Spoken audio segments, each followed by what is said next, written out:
Hey everyone, it's Aaron here. Just watched, to me, a new movie. Kind of gonna go a little, just kind of improv a little on this one. I wrote a couple notes down whenever I did it, so I've got them right here. But without further ado, today I wanted to talk about Doctor Strange. I actually just finished it, um, and it's pretty cool. I had seen the previews, when it came out and things like that, but I had never actually sat down and watched it till right about now.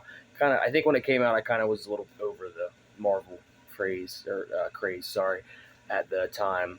And then I actually saw the trailer for the new one, second one, and it looks really, really cool. So I'm sitting at my house, had it recorded. I was like, I might as well watch the first one to see what it is. Anyway, like I said, I wrote some notes down. Hopefully, I can remember a good amount of what I just watched, and let's dive in. So, Doctor Strange was released November 4th of 2016. Director Scott Derrickson, stars Benedict Cumberbatch, Rachel McAdams, Mads Mikkelsen, Tilda Swinton, Michael Stuhlbarg.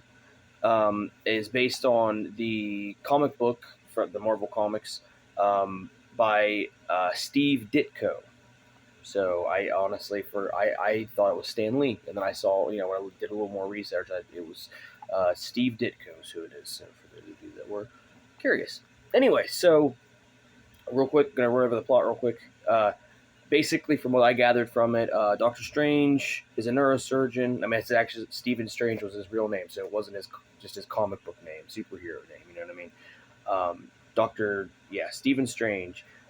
He's a neurosurgeon. He has a car crash and is severely wounded. He goes to get um, himself fixed and basically becomes a superhero that can bend time and space, and he can go into other dimensions. And his goal is to save the multiverse, which it's probably about as foreign of an idea as it is to me, to you as it is to me.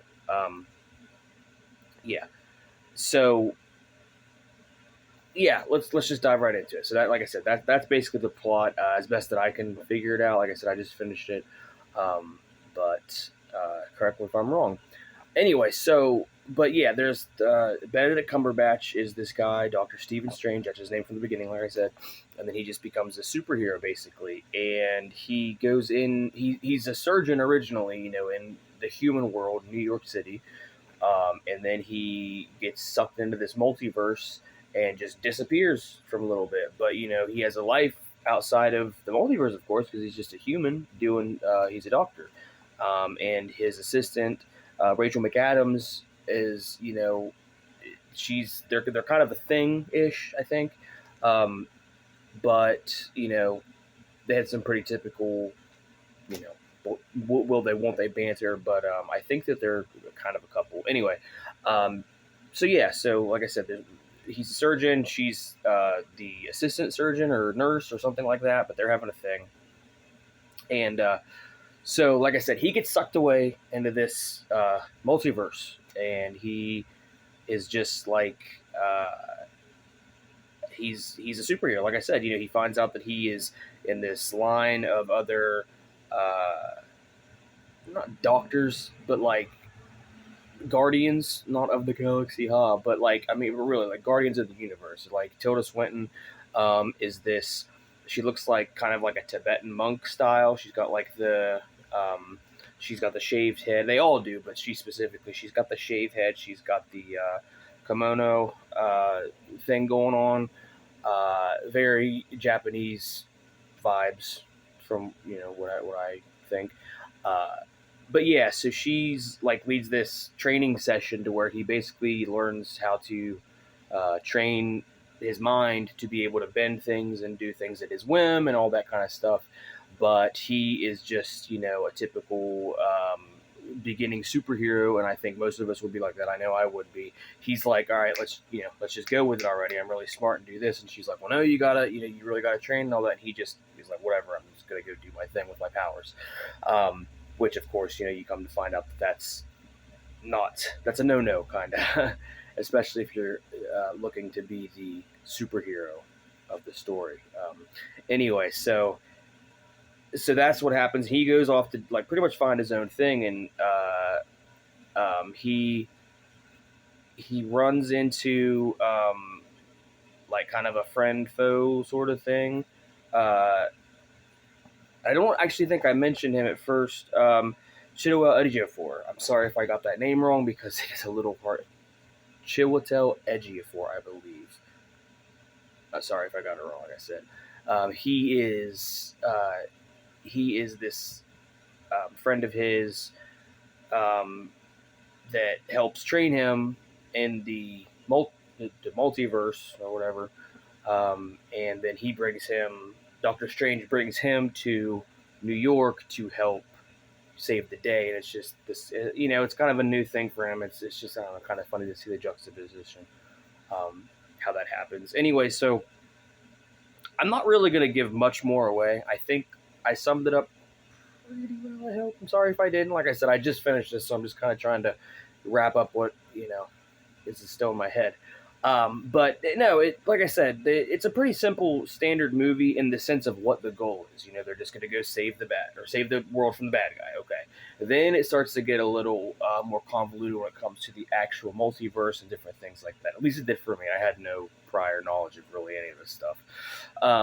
So yeah, so like I said, it gets a little convoluted and all that, but it's fine. I mean, it's enough. I understood it, and I get very confused in movies like this, especially if I'm not familiar with the source material and I've never read a Doctor Strange comic book. So, what are you gonna do?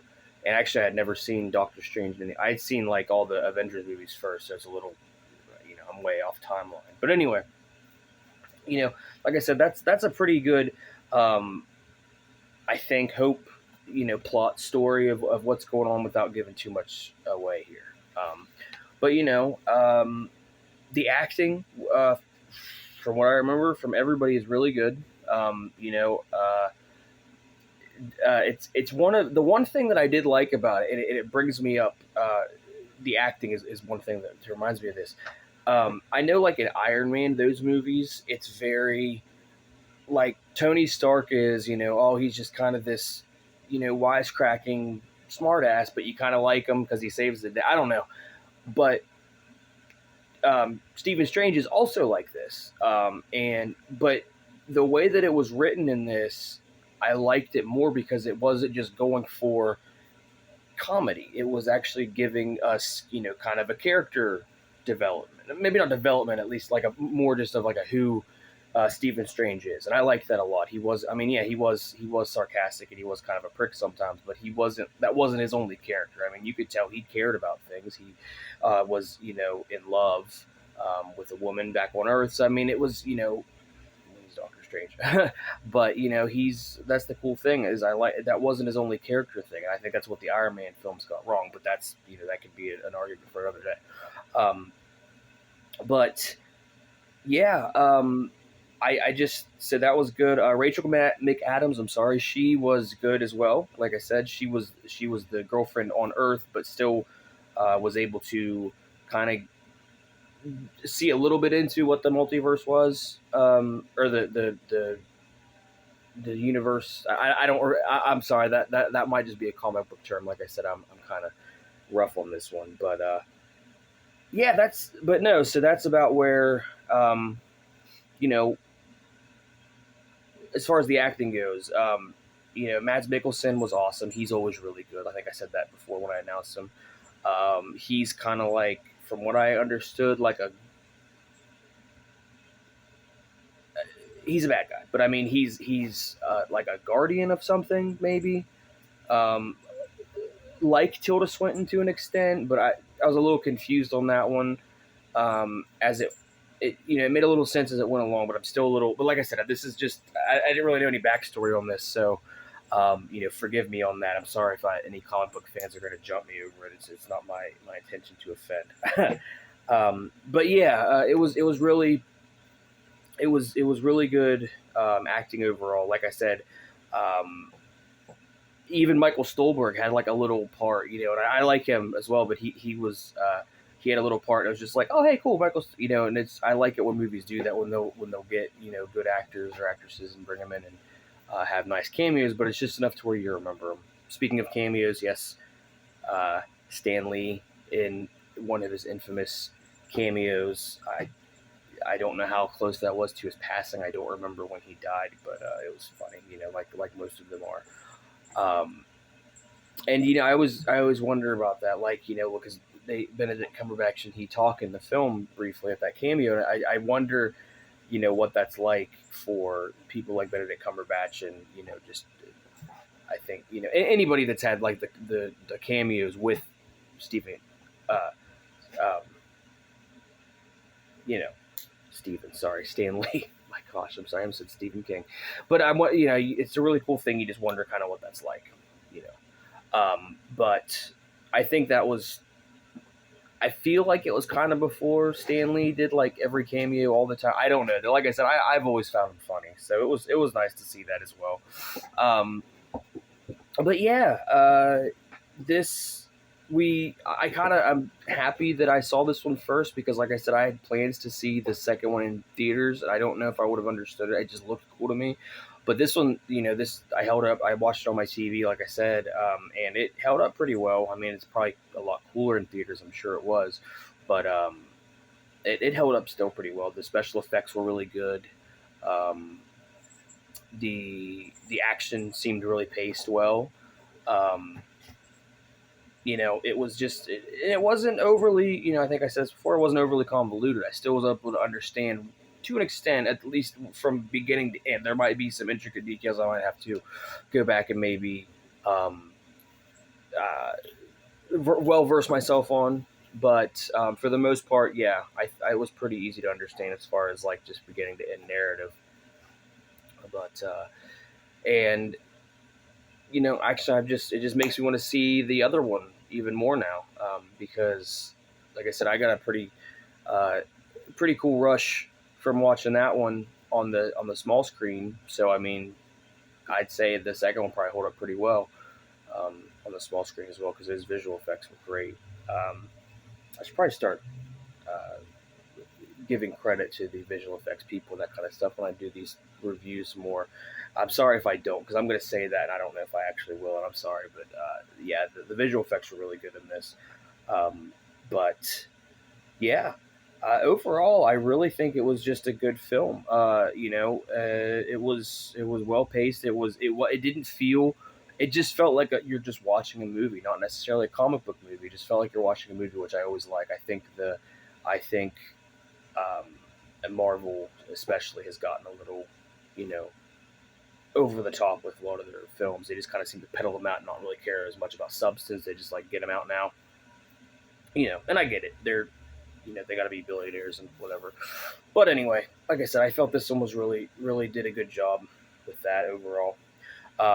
As far as adapting to the comic book, like I said, I don't know. I've never read it. I don't even think I was familiar with it till this movie came out. So I don't know. I couldn't tell you. If maybe let me know in the comments if you read the comic books and all that, and that'd be cool. Um, but yeah, like I said, I think that's about it. Overall, I'm going to give the movie a 7 out of 10, just because I wanted one. I wanted it to be a little fair because if it's not like the comic books, then fine, then it's not a faithful adaptation, even though I'm not familiar with them. But as far as just a generalized, how was it? I liked it, and like I said, I give it a 7 out of 10. I highly recommend it. But yeah, hopefully the comments are working, and I'm not an idiot still and left it all messed up. But if so, leave me some comments about some movies you want to see me review in the future. Like and subscribe, and I'll see you next time. Thanks, guys.